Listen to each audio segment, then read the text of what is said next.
அவருக்கு பேர் என்ன, அவர் எப்படி இருக்கார், எங்கே இருக்காருன்னா அப்புறம் இன்னும் பார்க்கலாம். இப்போதைக்கு இந்த கேள்விக்கு என்னோட பதில் நான் புரிஞ்சிருக்கிறது இருக்கிறார். நான் பார்த்ததில் மோஸ்ட்லி அவங்க நல்லா தாங்க இருக்காங்க. செல்ஃபிஷ் சுயநலம் என்பது வேறு, சுய அன்பு என்பது வேறு. இந்த இந்த உலகத்தில் ஒரு ரூல்ஸ் இருக்குது. அந்த ரூல்ஸ் நம்ம கரெக்டாக ஒழுங்காக ஃபாலோ பண்ணால் நல்லா இருக்கலாம்னு சொல்லி நம்ம பண்ணமுல்ல, நம்ம யார் தெரியல, நான் செம்மையாக பண்ண தெரியுமா, நான் தான் வந்து அப்படியே நான் இப்படி அப்படின்னு பேசிக்குவோம். ஒரு கடவுளுக்கு பெயர் வைத்துவிட்டு அந்த கடவுளை வழிபடுவதற்காக உருவாக்கப்பட்ட ஒரு முறை கிடையாது. அன்பே தெய்வம்.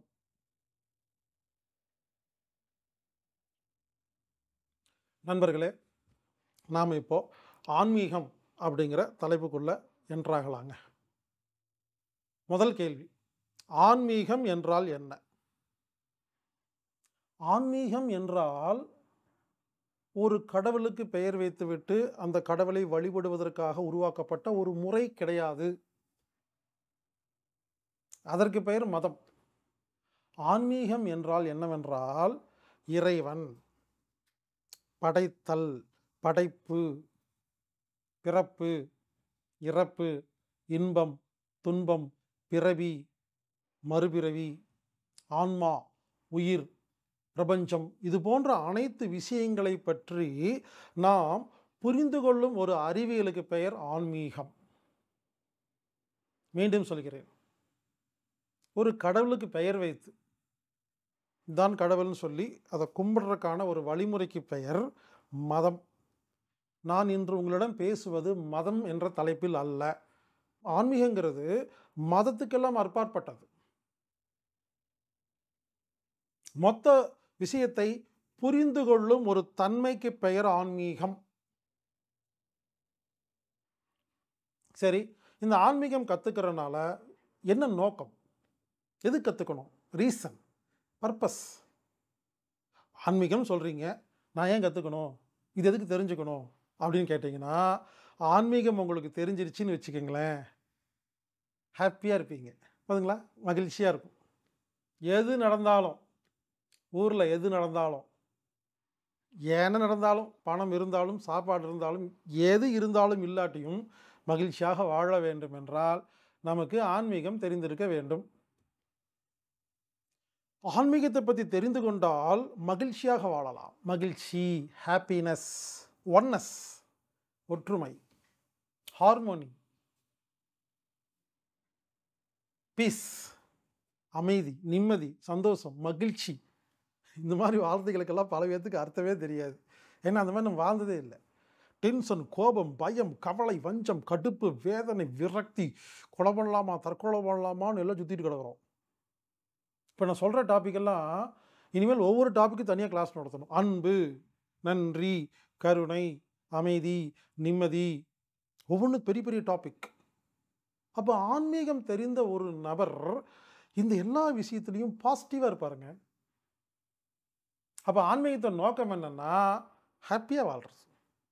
எல்லாமே புரிஞ்சிருச்சுன்னு வச்சுக்கிங்களேன், ஆமாங்க, டென்ஷனே ஆகாதுங்க, பயமே வராதுங்க, யார் மேலே கோபம் வராதுங்க. ஆனால் எல்லாம் அதுக்காக சும்மா உட்காந்துருக்க மாட்டோம், எல்லா வேலையும் பண்ணிகிட்ருப்போம். பல பேர் தப்பாக புரிஞ்சுட்டாங்க, ஆன்மீகம் கற்றுக்கிட்டா ஒன்றுமே பண்ணாமல் காட்டுக்குள்ளே போய் உட்காந்துருவாங்க. அப்படிலாம் கிடையாது. இந்த சாமியார் மடத்தில் போய் மொட்டை போட்டு உட்கார்றவங்க, இந்த காட்டுக்குள்ளே போய் இருக்கிறவங்க, இந்த காசி ராமேஸ்வரத்தில் போய் உட்காந்துருக்கவங்களாம் யாருன்னு கேட்டிங்கன்னா, அவங்களுக்கு இந்த சாதாரண வாழ்க்கை வாழ தெரியாமல் முடியாமல் பயந்து போய் ஓடனவங்க. நல்லா கவனிங்க. இந்த சாதாரண வாழ்க்கையில், சாதாரணமான ஒரு வாழ்க்கையில் இந்த குழந்தை, கல்யாணம், பொண்டாட்டி, புருஷன், இந்த பிஸ்னஸ்ஸு, காசு, பணம், கடன், இது எல்லாத்தையும் பார்த்துட்டு, சமுதாயத்தில் இருக்கிற எல்லா விஷயத்தையும் பார்த்துட்டு, ஊருக்குள்ளே உட்காந்துட்டு, குடும்பத்தோடு உட்காந்து எல்லா வேலையும் பண்ணிட்டு ஆன்மீகம் பேசுனீங்கன்னா அப்போ தான் நீங்கள் ஆன்மீகத்தில் கில்லாடின்னு அர்த்தம், ஆன்மீகம் தெரிஞ்சிருக்குன்னு அர்த்தம். நானும் போயிருக்கேங்க, காசி ராமேஸ்வரம், ரிஷிகேஷ், ஹரிதுவார் எல்லாம் போயிருக்கிற பழைய ஃபோட்டோலாம் இருக்குது. 5 காசு இல்லாமல் கிளம்பிடுவோம் ட்ரெயினில், டிக்கெட்லாம் எடுக்க மாட்டோம். நீங்கள் தான் டிக்கெட் எடுப்பீங்க, நாங்களாம் டிக்கெட்லாம் எடுக்க மாட்டோம். நாங்கள் போகிற உட்காந்துருக்க ஸ்டைலை பார்த்தாவே டிடிஆர் டிக்கெட் கேட்க மாட்டார். அப்போல்லாம் ட்ரெஸ் எல்லாம் வேறு தான், பார்க்குறக்கு வேறு மாதிரி இருப்போம். இப்படி கிளம்பி போய் காசே இருக்காதுங்க, போய் 40 நாள் 50 நாள் தங்கி சுற்றிட்டு வருவோம். அங்கெல்லாம் போய் பார்த்தேங்க, எல்லாரும் பார்த்தீங்கன்னா, அங்க இருக்கிறவங்கலாம் இந்த சாமியார்ன்னு இருக்கிறவங்க எல்லாருமே கடன் தொல்லை தாங்க முடியாம, பொண்டாட்டி தொல்லை தாங்க முடியாம, எல்லாம் இங்கிருந்து ஏதோ பிரச்சனையில தான் அங்க போய் செட்டில் ஆயிருக்காய்ங்க. இந்த ஆசிரமத்தில போய் மொட்டை அடிச்சு உட்காந்துருக்க எல்லாருமே சாதாரண வாழ்க்கை வாழ முடியல அவங்கனால. ஏன்னா ஆன்மீகம் புரியல. புரிஞ்ச உடனே அங்கிருந்து வெளிய வந்துருவாங்க. ஆமாங்க. புரிந்து கொள்ளுங்கள். ஆன்மீகம் கற்றுக்கொள்வதற்கான நோக்கம் என்னன்னா, எந்த இடத்துல எங்க இருந்தாலும், ஊர்ல எது நடந்தாலும் நாம் ஹேப்பியாக வாழ முடியும். புரிதல். எந்த அளவுக்கு புரிகிறதோ, அந்த அளவுக்கு மகிழ்ச்சியாக வாழலாம். சில பேர் இருக்காங்க. நகையெல்லாம் வச்சிருப்பாங்க. அது அடமானம் வச்சுருவாங்க. ஒரு கல்யாணத்துக்கு போக மாட்டாங்க. ஏன்னு கேட்டா, நகையே இல்ல. போனா 4 பேர் 4 விதமா பேசுவாங்க. பேசட்டும். அந்த நகைக்காகத்தான் உங்களுக்கு ஒரு மரியாதை கிடைக்கும் என்றால், அப்படிப்பட்ட மரியாதை தேவையில்லைங்க. அத புரிஞ்சுக்கிறது தான் ஆன்மீகம். சில பேர் சொந்தமா பெரிய கார் வச்சிருப்பாங்க. ஏதோ கடன்ல காரெல்லாம் வித்துருவாங்க. பஸ்ஸில போறதுக்கு சங்கடம். பஸ்ஸில போனா 4 பேர் 4 விதமா பேசிருவாங்க. அவமானம். அப்படி கிடையாது. புரிந்து கொள்ளுங்கள். எது இருந்தாலும் நல்லா கவனிங்க. ஆன்மீகத்துடைய நோக்கம் என்னன்னா, எது இருந்தாலும், எது இல்லாட்டியும், இந்த உலகத்தில் எது நடந்தாலும் நல்லா புரிஞ்சுங்க. எது நடந்தாலும் என்னமோ நடக்கும். இது இவ்வளோ நடக்கும் பொழுது, நாம் அதில வந்து நிலையா, ஸ்டெடியா இருக்கணும்னா, நமக்கு ஆன்மீகம் தெரிந்திருக்க வேண்டும். மீண்டும் சொல்கிறேன், ஆன்மீகத்தை தெரிந்து கொண்டால் மட்டுமே, இனிமேல் இந்த உலகத்தில் நாம் நிம்மதியாக, மகிழ்ச்சியாக வாழ முடியும். இல்லை என்றால் மனம் என்ன டக்குன்னு உடைஞ்சிரும். மனசு விட்டாவே எல்லாம் முடிஞ்சு போச்சுங்க. எப்பொழுது நமது மனம் நம்முடைய கட்டுப்பாட்டில் இல்லையோ, அப்பொழுதே அனைத்து நெகட்டிவ்களும், அனைத்து நோய்களும், அனைத்து பிரச்சனைகளும் வந்துவிடும். ஆன்மீகம் புரிந்த ஒரு நபர் எந்த நேரத்திலும், எந்த இடத்திலும் மகிழ்ச்சியாக வாழ்வார். சரிங்க. ஆன்மீகத்தில மொத்தம் எத்தனை வகை இருக்குன்னு பார்க்கலாங்க. 2 வகை தாங்க. ஆத்தீகம், நாத்தீகம். நாத்தீகம் அப்படின்னு என்னன்னா, கடவுளே இல்லைன்னு ஒருத்தர் சொல்றாருன்னா, அவருக்கு பேரு நாத்திகர். No God. கடவுள் இல்லைங்கிறார். இவர் நாத்திகர். நாத்திகம். நாத்திகம் பேசுறான் அப்படிம்பாங்க. ஆத்தீகம் அப்படின்னா, கடவுள் இருக்காருன்னு சொல்றார். பாருங்க, இந்த ஆன்மீகத்தில் 2 குரூப் தான் இருக்கு. ஆன்மீகத்துக்கு கீழே 2 குரூப் இருக்கு, பிரியுது. கடவுள் இருக்காருன்னு சொல்றாங்க, இல்லைன்னு சொல்றாங்க. கடவுள் இருக்கிறார். கடவுள் இல்லை. கடவுள் இல்லைன்னா நாத்திகம். கடவுள் இருக்காருன்னா ஆத்தீகம். என்னை பொறுத்தவரை நல்லா கவனிங்க. கடவுள் இருக்கிறாரா இல்லையான்னு கேட்டா, இருக்கார். இவ்வளோதான் பதில். அவருக்கு பேர் என்ன? அவர் எப்படி இருக்கார்? எங்கே இருக்காருன்னா அப்புறம் இன்னும் பார்க்கலாம். இப்போதைக்கு இந்த கேள்விக்கு என்னோட பதில் நான் புரிஞ்சிருக்கிறது, இருக்கிறார். இது என்னுடைய புரிதல். ஒருவேளை நீங்கள் கடவுள் இல்லைன்னு வச்சிருக்கலாம். அதுக்காக நான் முரண்படல. அது உங்கள் கருத்து, வச்சுக்கோங்க. இது என் கருத்து. உண்மையிலே சொல்கிறேங்க, கடவுள் இருக்கிறாருன்னு சொல்கிறாங்க இல்லையா, நான் இவங்களெல்லாம் பார்த்துட்டேன். யாருமே நிம்மதியாக இல்லை. இந்த ஊரில் வர எல்லா சண்டைக்கு காரணம் இந்த கடவுள் இருக்காருன்னு சொல்கிறாங்க இல்லைங்களா, இவங்க தாங்க சண்டைக்கு காரணம். எல்லா பிரச்சனைக்கும் காரணமே கடவுள் இருக்காருன்னு சொல்கிறவங்க தான். இந்த கடவுள் இல்லைன்னு சொல்கிறாங்க பார்த்தீங்களா, நாத்திகம். இவங்களால எந்த பிரச்சனையும் இல்லைங்க. எங்கேயாவது கேள்விப்பட்டிருக்கீங்களா? இந்த மதத்துக்கும் அந்த மதத்துக்கும் சண்டைன்னு டிவியில் பார்க்குறீங்களா இல்லையா? அந்த மதம் இந்த மதம், அந்த நாடு இந்த நாடு, அந்த ஜாதி எல்லாம் சண்டை போட்டுக்கிறாங்களே. எங்கேயாவது கடவுள் இருக்கிறாருன்னு சொல்கிறவங்களோ, கடவுள் இல்லைன்னு சொல்கிறவங்களும் சண்டை போட்டாங்கன்னு கேள்விப்பட்டீங்களா? ஒரு சண்டையை சொல்லுங்கள். ஏன்னா இந்த கடவுள் இல்லைன்னு சொல்கிறாங்க பார்த்தீங்களா, நல்லா கவனிங்க. எனது கருத்து கடவுள் இருக்கார். நல்லா கவனிங்க. கடவுள் இல்லைன்னு சொல்கிறாங்க இல்லைங்களா, நான் பார்த்ததில் மோஸ்ட்லி அவங்க நல்லா தாங்க இருக்காங்க. ஏன் நல்லா இருக்காங்கன்னா, எப்போ கடவுள் இல்லைன்னு நினச்சிட்டாங்களோ செல்ஃப் கேர் பண்ணிக்கிறாங்கங்க. சுயமாக அவங்கள பார்த்துக்கிறாங்க. சுய அன்பு, சுயம்புன்னு பேர் அதுக்கு. Self care. இந்த கடவுள் இருக்கிறாருன்னு சொல்கிறாங்க என்ன பண்ணுறாங்கன்னா, எல்லா பொறுப்பையும் கொண்டு போய் கடவுள்கிட்ட கொடுத்துட்றாங்க. கொடுத்துட்டு எது கேட்டாலும் எல்லாம் அவன் பார்த்துக்குவான், எல்லாம் அவன் பார்த்துக்குவான். இவங்க ஒன்றுமே பண்ணுறதில்ல. இந்த கடவுள் இல்லைன்னு சொல்கிறவங்க என்ன பண்ணுறாங்க, நம்மளை நாம தான் காப்பாற்றிக்கணும், நம்மளை நாம தான் சரி பண்ணிக்கணும்னு சொல்லி முழு நேரமாக செல்ஃப் கேர் பண்ணுறாங்க. ஆமாங்க, நல்லா புரிஞ்சுக்குங்க. செல்ஃபிஷ் என்பது வேறு, செல்ஃப் கேர் என்பது வேறு. பல பேர் தப்பாக புரிஞ்சுருக்கீங்க.